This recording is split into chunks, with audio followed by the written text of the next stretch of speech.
terms of how the technology works, so a phone-based operation has many thousands, many millions of phone calls going through it. And what we do is we stream those conversations to our cloud system, and then as those conversations happen, we're looking at behavioral signals in those conversations and then providing feedback to the frontline customer service representative. So it's really a three-way real-time situation. In terms of how the technology works, so at the base level, we're taking many hundreds of measures across the voice spectrogram. Then we're synthesizing those into behavior models. These are specific actions or things that one is looking for that are psychologically relevant. So for example, pressured speech, if somebody is suddenly very agitated and their speech picks up like that, that's an example of a behavior that may be interesting and something that you don't really want your customer service representative to sound that way, because you want them to be calm and reliable, etc. Right? So that's an example of a behavior. Then from the behaviors and the signals, we have performance measures, which is larger term concepts like, is somebody being empathic? Is this conversation going well? Is somebody under distress? So that's sort of a higher level model. And then beyond there is the predictive component, where we say, well, this conversation didn't go well, therefore this customer may be at risk of churning.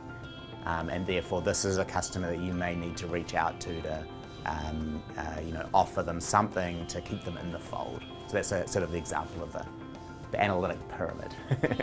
Customers are able to define particular business rules and sort of keyword patterns that are relevant to their specific operation, and when those patterns are spotted, then they are that creates a specific notification for an agent. So that's sort of one part of it. The second part of it is this is a learning system.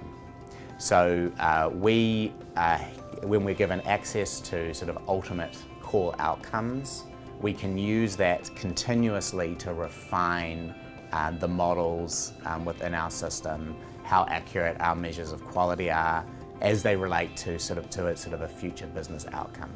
One of the things that's sort of really neat about having this type of system is that our engine is seeing millions of phone calls go through our system as they're happening, so millions of human conversations, and we are affecting those conversations as they're happening by giving notifications to one or potentially multiple parties in that conversation. So we always know if we've given a notification, if it made any positive difference or not. And we can continuously learn from that. So it's a very interesting system from a sort of technical machine learning perspective. And there's a lot of theory around this, and I would like to note again, on the shoulders of giants, this is a lot of theory that Sandy Pentland developed originally. But it turns out that most of the important signals in a conversation are actually universal properties of humans rather than local properties of language and culture. And the reason for that is that if you want to communicate attitude or distress or these types of concepts, they're actually rooted in ancient brain systems that were developed pre-language.